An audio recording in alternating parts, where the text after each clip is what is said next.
सहस्र पुत्र भी हो गए सन्यासी। नारायण नारायण। ये देखिए, इसको पता चल गया कि मैं लगा हूं फिर किसी प्रयास में, तो उसे भी मिटाने चला आया इस दुर्गम स्थान तक। ना ना ना ना ना ना ना, अपनी इच्छा से नहीं आया हूँ महाराज दक्ष। मैं श्राप जो दिया था आपने मुझे कि एक जगह ठहर नहीं पाएंगे पैर मेरे, उसी कारण से यहाँ आन पड़ा हूँ। प्रणाम ब्रह्मदेव। प्रणाम मुनिवर। नारद, आपने ऐसा अनर्थ क्यों किया? ये क्या कह रहे हैं ब्रह्मदेव? मैंने तो दक्ष पुत्रों को मोक्ष का मार्ग बताया था। अरे धृष्ट, तुमने मेरे पुत्रों को देव ऋण, ऋषि ऋण और पितृ ऋण से मुक्ति लिए बिना ही मोक्ष का मार्ग बता दिया। ऐसा उपदेश देकर उनके इस लोक और परलोक दोनों को नष्ट कर दिया है तुमने। मैंने नष्ट कर दिया उनका लोक परलोक? कैसे महाराज? अरे देव, ऋषि और पितृ ऋण से मुक्त हुए बिना जो मनुष्य माता पिता की उपेक्षा कर मोक्ष मार्ग की ओर चल देता है, वो नरकगामी होता है। क्या ये भी नहीं जानते हो तुम? देवर्षि, इस समय विश्व में चिंता का विषय यह है कि प्रजा की वृद्धि कैसे की जाए, और आप हैं कि बालकों को सन्यास का पाठ पढ़ा रहे हैं। त्रुटि हो गई ब्रह्मदेव, चाहता हूँ क्षमा आपसे। तो इस समय कहाँ हैं वो सारे दक्ष पुत्र? वो पवित्र नारायण सरोवर में। क्या वो वापस नहीं आ सकते? नारायण नारायण। मेरी प्रेरणा पाकर कौन वापस लौटा है ब्रह्मदेव? मैं क्षमा चाहता हूँ फिर से एक बार, आपसे और दक्ष महाराज से भी। अरे अरे देवर्षि, आपने तो सारे किए कराए पर पानी फेर दिया। मुझसे भारी त्रुटि हुई। मैं अभी जाकर उन्हें तीनों ऋणों से मुक्ति का मार्ग बताता हूँ। पिताश्री से पूछिए कि जानते भी हैं मुक्ति का मार्ग। नारायण नारायण। ब्रह्मदेव, अगर आप बता दें तो किसी और से पूछना ना पड़े। देखा देखा आपने पिताश्री, ये है इनकी योग्यता। मुनिवर, ब्रह्मचर्य पूर्वक वेद शास्त्रों के स्वाध्याय से ऋषि ऋण, यज्ञ और पूजा अनुष्ठान से देव ऋण और पुत्र जन्म देकर पितृ ऋण का निवारण होता है। इतना तो कोई सामान्य पंडित भी बता सकता है। तुम निर्दयी, अत्यंत निर्लज्ज, बालकों को बहकाने वाले और यश को नष्ट करने वाले, तुम हरि के पार्षदों के बीच बैठने तक की योग्यता नहीं रखते। नारायण नारायण।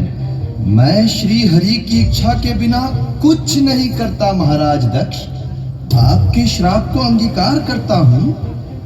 नारायण नारायण नारायण नारायण।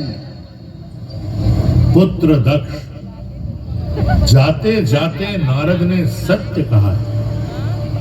बिना हरि की इच्छा के वो कुछ नहीं करता। ये तो मुझसे बहुत बड़ी भूल हो गई पिताश्री।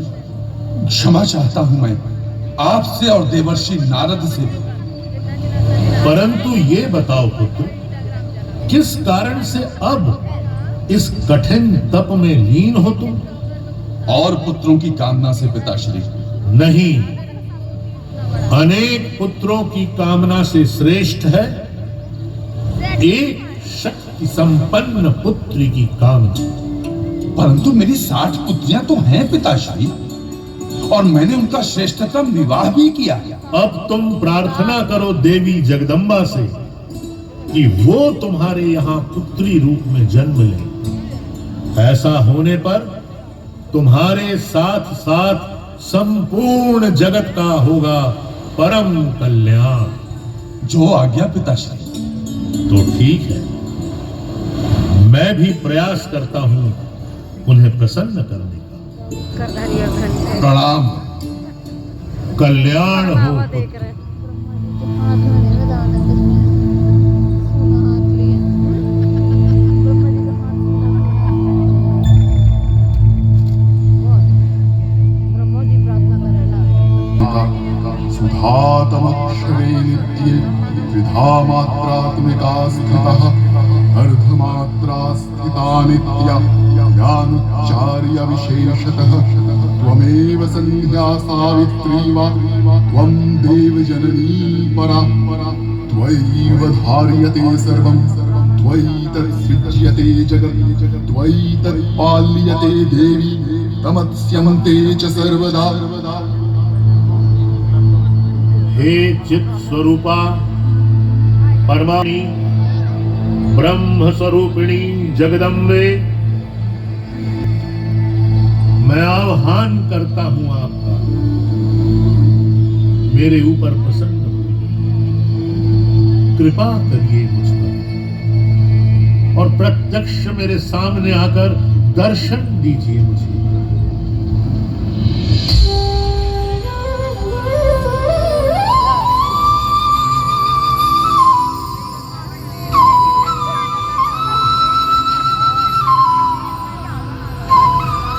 उपस्थित हूँ प्रजापति, आपको प्रणाम है।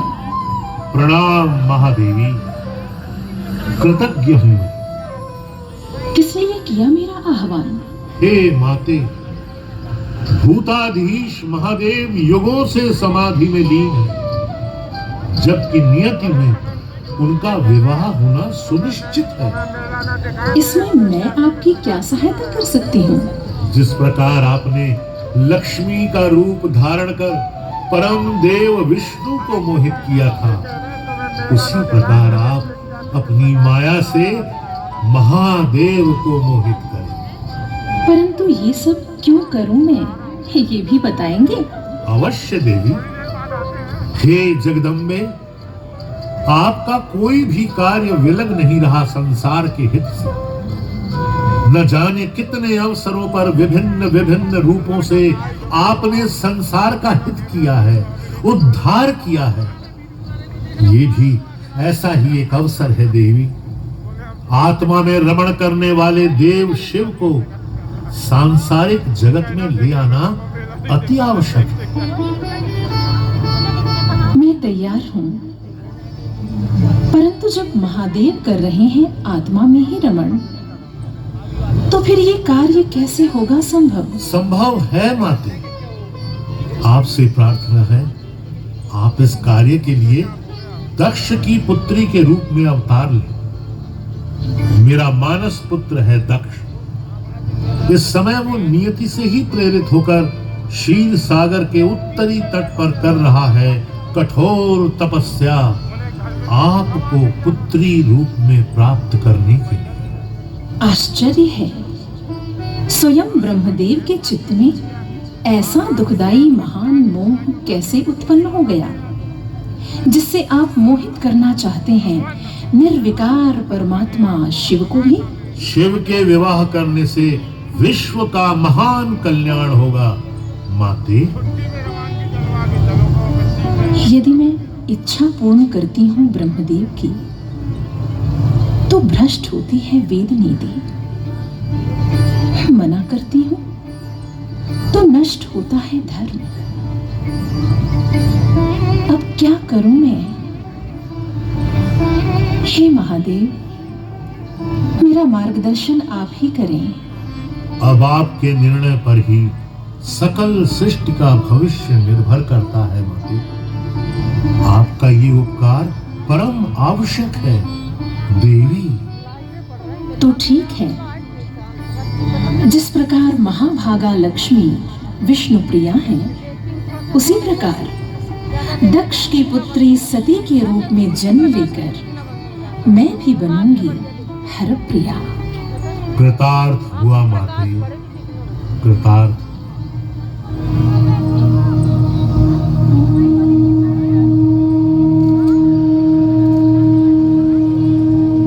स्थिति रूपा च पालिनी तथा संहृति रूपान्ते जगतोस्य जगन्मये महाविद्या महामाया महामेधा महास्मृति महामोहा भगवती महादेवी महासुरी प्रकृतिस्त्वं हि सर्वस्य गुणत्रय विभाविनी कालरात्रिर्महारात्रिर्मोहरात्रि श्रीकार्मा। नारद भले सामने यही मोटा ताजा होता। ओ सन्नो, 3 सहस्र देव वर्ष पूरे होने को है मेरी तपस्या के। अब प्रसन्न हो जाइए माता, 100 वर्ष पूरे हो। इतनी कठिन परीक्षा मत लीजिए। या देवी सर्वभूतेषु दयारूपेण संस्थिता नमस्तस्यै नमस्तस्यै नमस्तस्यै नमो नमः। नमस्तस्यै नमस्तस्यै नमस्तस्यै नमो नमः।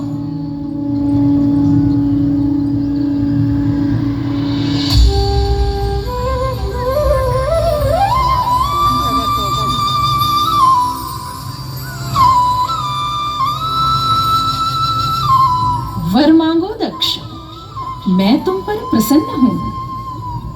हे देवी, हे महामाई, हे जगदीश्वरी, आपने कृपा करके अपने रूप का दर्शन दिया। आपको नमस्कार है मेरा। कहो दक्ष, क्या कामना है तुम्हारी? हे जगदम्बे, मेरे स्वामी शिव हैं। वे रुद्र नाम से ब्रह्मा के पुत्र के रूप में अवतरित हो चुके हैं, परंतु अभी तक आपका अवतार नहीं हुआ है माता। और आपके अतिरिक्त कौन हो सकती है उनकी अर्धांगिनी? इसलिए देवी, आप कोई लीला करें और मेरी पुत्री के रूप में जन्म लेकर पत्नी बने मेरे स्वामी की। परंतु इसमें तुम्हारा क्या स्वार्थ है दक्ष? इसमें केवल मेरा ही स्वार्थ नहीं है माता, बल्कि तीनों लोगों के साथ ब्रह्मा, विष्णु और स्वयं शिव जी का भी स्वार्थ है। इसी कारण ब्रह्मदेव ने प्रेरित किया मुझे तप करने के लिए। उचित है, तुम्हारा तप संपन्न हुआ। अब आरंभ होगा मेरा तप।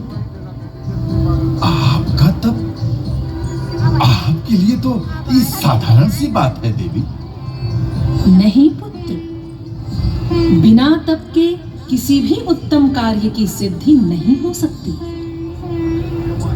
तुम्हारी पुत्री के रूप में अवश्य जन्म लूंगी मैं, परंतु तुम्हें एक वचन देना होगा मुझे।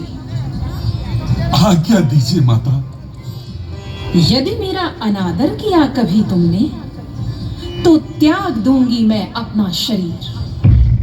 माता, यही सत्य है दक्ष, मैं सर्वथा स्वतंत्र हूं। स्वीकार है? स्वीकार है माता, स्वीकार है।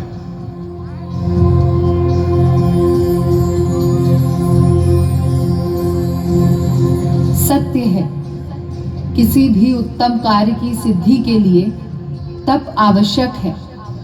जगत जननी मां जगदम्बा ने अपने लीला विलास के लिए वर्षों की कठिन तपस्या परमेश्वर शिव को पति रूप में पाने के लिए, अपने अवतरित रूप में उनसे पुनः मिलन के लिए, पर सहज नहीं था ये मार्ग।